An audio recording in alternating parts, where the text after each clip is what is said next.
નમસ્કાર મિત્રો, વિડીયોમાં તમારું સ્વાગત છે। અમદાવાદની ખાણીપીણીમાં જે રીતે ભેળસેળ અને બિન આરોગ્યપ્રદ ખોરાક હોય છે તે જોતા અડધું અમદાવાદ બીમાર પડે છે। હવે અમદાવાદના ફેમસ દાસ ખમણની ચટણીમાં મચ્છર નીકળ્યાનો કિસ્સો બન્યો છે।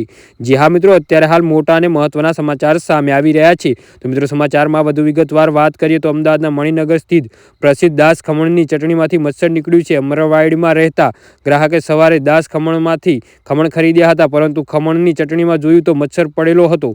ચટણીમાં મચ્છર નીકળતા કોર્પોરેશનના ફરિયાદ કરાઈ છે। તો બીજી તરફ ચટણીમાંથી મચ્છર નીકળતા ગ્રાહકે વેપારીનો સંપર્ક કર્યો હતો, ત્યારે ચટણી બદલી આપવાની વાત કરી હતી।